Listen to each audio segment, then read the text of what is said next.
Otak belajar. Lo yang nggak punya otak. Nanti gua gini aja. Ini aja kok.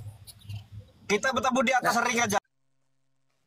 Efek panjang dari kritikan yang terus dilontarkan dari Bang Eko Widodo ini memancing amarah beberapa fans berat dari Kang Deddy Mulyadi ya. Sampai-sampai karena terpancing dengan emosi, para fans Kang Deddy ini mengajak bisa dibilang olahraga di atas ring ya. Ini kan efek dari seringnya Bang Eko Widodo ini mengkritik, hampir setiap hari mengkritik kebijakan dan juga kinerja dari Kang Deddy. Bahkan yang bikin lebih marah itu Bang Eko Widodo ini melontarkan jangankan 1 orang, 10 orang saya lawan. Nah, ini yang berbahaya. Kita simak videonya bersama-sama.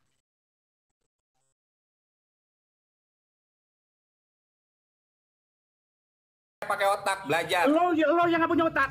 Nanti gua Gini aja. Ini aja kok. Kita bertemu di atas ring aja. Dodo lagi sedang sangat rame ya. Tiap malam kalau nggak salah dia mengadakan live streaming dan silahkan masyarakat Jawa Barat naik ke sana.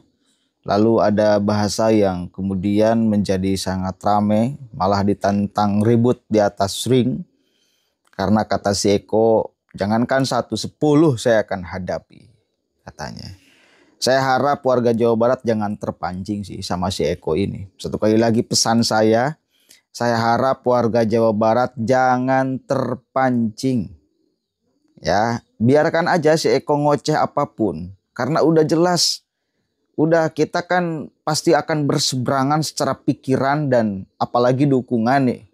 Maka ketika kesimpulannya sudah ada, lalu kemudian kita cek apakah kekuatan ucapan Eko itu mampu memprovokasi warga Jawa Barat atau tidak, itu yang menjadi harusnya dasar respons kita. Kita cek si Eko ucapannya apakah didengar atau ditertawakan oleh warga Jawa Barat mayoritas. Ditertawakan, Pak. Apakah orang Jawa Barat secara mayoritas ketika mendengarkan ucapan si Eko menjadi lantas mengikuti narasi Eko? Kan tidak, Pak. Jadi kesimpulannya si Eko tidak berpengaruh apa-apa ucapannya kepada orang Jawa Barat. Tidak menggeser sedikit pun keyakinan mayoritas warga Jawa Barat terhadap pemimpinnya. Ya, karena udah jelas dasar si Eko ngomong tiap harinya itu adalah ketidaksukaan. Adalah kebencian. Ya. Lebih jauhnya kalau kita tarik kepentingan politik dia. Begitu. Ya, coba kita cek. Nanti akan saya coba satu video si Eko dikupas. Karena ada puluhan DM masuk ke saya di TikTok. Kang, layani itu si Eko Widodo. Tapi saya pikir-pikir, lah ngapain dilayani? Orang juga suaranya tidak berpengaruh kok. Kalau suaranya rasional mampu bisa menggeser keyakinan masyarakat Jawa Barat, memprovokasi warga Jawa Barat, baru saya akan layani. Ini mah udah jelas, cek tuh coba di kolom komentar si Eko itu. Mayoritas yang komentar di kolom TikTok si Eko itu berseberangan pikirannya dengan Eko. Nanti akan saya coba kupas nih ya. Kita cek dulu, ada 2 orang Jawa Barat yang naik di live Eko lalu ngajak ribut. Aduh, aing. Makanya ya pakai otak belajar. lo yang nggak punya otak. Nanti gua Gini aja. Ini aja kok. Kita bertemu di atas ring aja. Sebentar, Gak usah saya ngomong. masih ada urusan sama orang ini. Kamu diam dulu ya. Kita ngomong satu-satu. Kamu saya mute ya. Kita ngomong satu-satu. Kalau kita ngomong jangan ngerokok di sini, nanti kena ban. Kalau Gini loh, Bang. kamu ngomong saya ngomong nggak ada yang dengar. Begini ya. Saya nggak ada urusan sama kamu. Tiba-tiba kamu nyamber saya. Sebentar, jangan jawab dulu. Sebentar, satu-satu ngomongnya. Nanti saya kasih waktu kamu ngomong. Kalau kamu bilang, saya adalah rakyatnya KDM, kamu belajar hukum, bos. Ya, Bang. tuh kan gue bilang, Chandra, lu merokok, lu kena ban, kena PL. Naik lagi loh. Gini aja Bang, nanti Bang Chandra tentuin tempatnya Ya, dan pokoknya besok dan suruh kapan. dia datang lagi ke sini, kita tentuin di mana. Ya. Masih terus kan KDM nanti. Jangan kan satu saya bilang 10 saya hadapin, karena saya nggak ngerasa bersalah. Nih biar lihat juga teman-teman ya, ada tukang pukulnya KDM nih, sok-sok nantangin. Oh. Kita bukan tukang pukul KDM, bukan. Kita cuma pendukung. Kita Iya, nggak saya senang, tanya, nggak- apakah seorang pendukung Iya. harus nantang-nantangin orang adu fisik? Gue tanya. biar udahlah, gak usah ngebacot, gak usah Ya ngebacot. Yang udah, penting lo juga terima aja kalau gue bilang lo jadi tukang pukul. Faktanya emang lo tukang pukul. Gue terima bukan tukang tantangan lo, pukul. gak usah takut. Nah, gak usah takut, Kita gue cuma gak bakal mundur. Jangan belain yang 1-10 gubernur kita, gue hadapin. kita Ya. cuma belain gubernur kita kok, biar lu diam mulut. biar Iya, mulut diam. lo tukang pukul, makanya gue bilang. Santai aja. Lo Kalau sekarang mengintimidasi bisa gimana? rakyat yang mengkritisi ke KDM dengan adu fisik. Biar rakyat nih gue tahu. Nanti gua akan lihat gimana respon KDM didukung dengan cara adu fisik kayak gini. Gua mau lihat. Ya, maksudnya kita Hanya ada mau satu belajar orang sama yang vokal kayak gini, satu pun diadu fisik ya. Coba biar lihat nih orang-orang ya. Ya, gua nggak takut. 10 gua hadepin. Lo mau ikutan? Ayo, gua hadepin. selesai dulu nggak sama mundur Chandra gua. ya. Lu selesai sama Chandra, setelah sama Chandra sama gua. 10 gua hadepin. Ya. Satu aja belum bisa Ya menang udah kok. lah, nggak usah banyak ngomong. 10 gua hadepin. Santai aja Oh, Bang, santai. Oke, Saya ini santai. orang yang ngerti Oke, hukum santai, satu. santai. Saya orang ngerti hukum. Saya orang yang berpendidikan. Ya, saya nggak pernah ngurus urusan sama adu fisik nih, saya nggak pernah. Tapi kalau saya ditantang, pantang bagi saya buat mundur. Oke, jangan mundur ya. Sedikit. Ya, nggak jangan mundur. 10 Kalau gua hadepin. laki-laki- Lo juga jangan lari ya, jangan lari Oh. lo. Bos, laki-laki bos, gentleman. Lo nantangin Nggak gua ada kan kita. berarti kan? Lo nantangin gua kan? Oke, gua nantang. Oke, nah kita lihat ya, sudah ada 2 orang tukang Ya. pukulnya KDM nih, mau ngadepin Bukan satu tukang orang pukul. untuk membungkam orang yang kritis ke KDM. Lu tentuin aja ya, kita nanti tentuin. Ya lu yang nentuin, sama ngapain Chandra. gue yang nentuin? Lo yang ngajakin kok, ngapain gue yang Iya. nentuin? Lu selesai dulu sama Chandra. Iya, Besok. intinya lo siapin semuanya, ya kan? Lo yang nanggung semuanya, gue tinggal datang di situ. Oke, gua Ya, lo yang nanggung semuanya, termasuk nanti kalau diperlukan apapun, kita live di sana. Gimana? Siap nggak lo?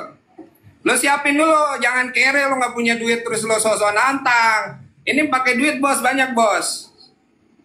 Ya, lo kira nyewa pengacara murah, ya kan? Lo kira nyewa ring murah, ya kan? Lo kira nyiapin tim medis murah. Lo jangan sosok nantang, siapin dulu duit lo juga.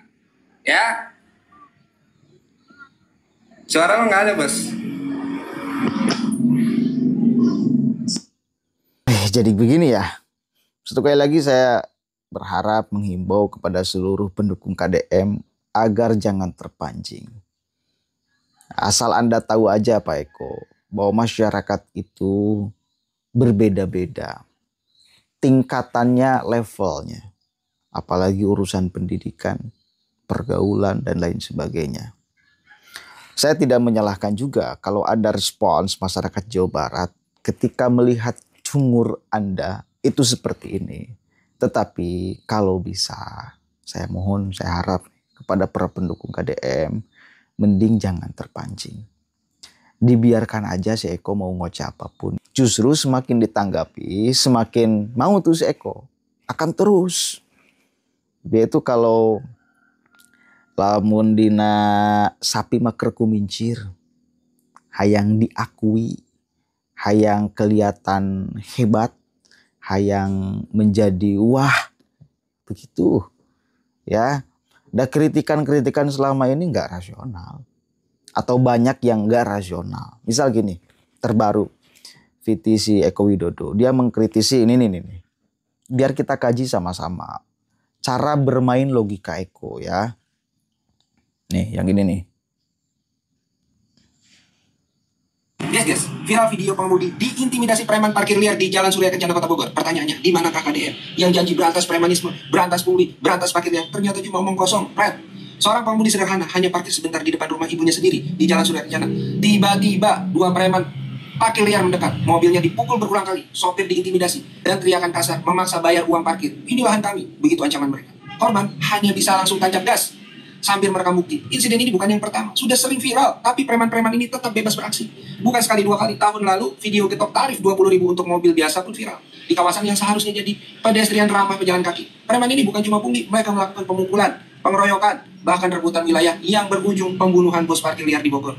Korban lapor polisi seperti kasus ini sudah masuk LP Polresta Bogor Kota, tapi 3 tahun berlalu tidak ada kabar. Pemerintah kota dianggap membiarkan. Revitalisasi Surya Kencana pasca 2022, janji parkir resmi, tapi kenyataannya apa? Masih menjadi biang kemacetan, lahan sengketa jadi sarang preman, dan dishub tidak kunjung tegas. Anehnya, meski kasus ini sering meledak di media sosial dan berita, tangan pemerintah pusat daerah seolah terikat. Masuk September 2025 ini, Gubernur Jawa Barat Deddy Mulyadi punya wewenang besar untuk intervensi. Beliau janji percepat infrastruktur, termasuk transportasi terintegrasi dan penataan kota. Tapi di mana aksi nyata untuk Bogor? Parkir liar ini bukan cuma masalah lokal. Ini soal keamanan warga, kemacetan provinsi, dan kebocoran PAD miliaran rupiah dari pungli. Jadi kini pegang kendali. Apakah dia akan biarkan preman kuasai jalan? Atau dia akan tegas melakukan razia? Warga Bogor menunggu. Jangan sampai viral lagi, baru bergerak. Coba bayangkan, kemana KDM? Pertanyaannya kayak gitu kan ya. Janji memberantas premanisme, kemana KDM? Ini bukan hanya sekarang, pernah viral dulu, tahun lalu katanya. Tahun lalu itu kapan Eko? Yang benar aja Anda ngomong, tahun lalu itu kapan? KDM itu baru memimpin Jawa Barat 7 bulan Eko. Kadang-kadang saya juga kan emosi, tapi oke lah, dia memancing kita nih, ya mancing itu namanya. Kapan tahun lalu itu kan nggak disebutkan tuh si Eko tuh, nggak jelas juga. Lalu kemudian dia menyebut satu berita ini. Kapan ini beritanya? 16 September. Kan kemarin, ya baru beberapa hari ke belakang. Pertanyaan kita, ini berita udah nyampe belum ke KDM? Ini kan kejadian di Bogor. Dan begini lagi, aduh. KDM itu pimpinan tertinggi Jawa Barat. Ya, beliau cukup memberikan contoh satu kali kepada hal-hal teknis seperti ini. Cukup memberikan contoh satu kali. Misal urusan premanisme. Kan dulu udah dicontohkan bagaimana tegasnya KDM kepada siapapun aja premanisme, ormas-ormas yang di dalam premanisme dan lain sebagainya. Tegas. Tinggal urusan teknis kan gini Pak. Deddy Mulyadi itu bukan Tuhan. Saya sarankan kepada warga Jawa Barat, khususnya fans-fans Kang Deddy Mulyadi, fans berat Kang Deddy Mulyadi, jangan mudah terpengaruh, terpancing akan oknum-oknum yang membuat kegaduhan ya. Cukup kita lihati saja, tonton saja apa yang ya terkadang juga kan ini yang memancing emosi ini karena ada kata-kata yang jangankan 1 orang, 10 orang saya lawan. Nah, mungkin kan tertantang juga kan, tapi saran saya semoga warga Jawa Barat bisa menahan emosinya sehingga tidak jadi keributan. Dan dalam video saya beberapa waktu yang lalu kemarin sudah saya paparkan bahwa ini salah satu yang akan timbul ketika seseorang terus-terusan mengkritik baik kebijakan ataupun apalagi ke pribadinya ya, itu akan menimbulkan kegaduhan. Salah satunya ini, kalaupun ini sampai terjadi mungkin kan halnya sudah berbeda. Dan mungkin yang bikin jengkel itu Bang Eko Widodo ini selalu mengkritik, terkadang terus-terusan mengkritik dengan kesalahan-kesalahan yang datanya bisa dibilang tidak valid ya. Tidak valid karena kenapa saya bilang tidak valid? Karena satu pemimpin itu, khususnya Kang Deddy Mulyadi ini, memberikan contoh cukup 1 kali. Karena banyak sekali urusan-urusan yang harus diurusi. Kalaupun Kang Deddy harus mengurusi itu saja, maka Jawa Barat tidak akan maju dan tidak akan berkembang. Contohnya dari hal premanisme. Kan sebelumnya Kang Deddy sudah melakukan bisa dibilang suatu pergerakan ya, melarang LSM dan lain sebagainya. Itu kan mungkin salah satu contoh ya, bisa dibilang contoh Karena kalau terus-terusan Kang Deddy harus mengurusi hal-hal receh atau hal-hal satu polemik saja, mungkin Jawa Barat tidak akan maju-maju karena ya fokusnya karena itu saja kan seperti itu ya. Jadi untuk Bang Eko Widodo dan warga Jawa Barat mungkin tolong jaga jangan sampai ada keributan, karena ayolah kita sama-sama saling membangun daerah kita masing-masing, walaupun sedikit demi sedikit. Kalau banyak masukan ataupun kritik yang diberikan, kritik untuk membangun maksudnya ya, bukan kritik untuk menjatuhkan, karena saya amati Bang Eko Widodo ini mengkritik tapi untuk menjatuhkan, tidak memberikan solusi kan ya. Misalnya memberikan narasi-narasi yang membuat ujaran kebencian, bisa dibilang seperti itu ya. Jadi saya mohon semoga kedepannya tidak sampai terjadi, tidak berkelanjutan kembali atas hal ini, karena alangkah malunya negara kita mau berkembang kan tapi orang-orangnya ribut dengan hal sepele, bisa dibilang. Dan semoga warga Jawa Barat diberikan kesabaran, dan Bang Eko Widodo mohon untuk jangan membuat narasi-narasi yang bakal berefek atau berimbas akan keributan. Mungkin itu saja yang bisa saya sampaikan. Mohon maaf apabila ada salah kata. Assalamualaikum warahmatullahi wabarakatuh.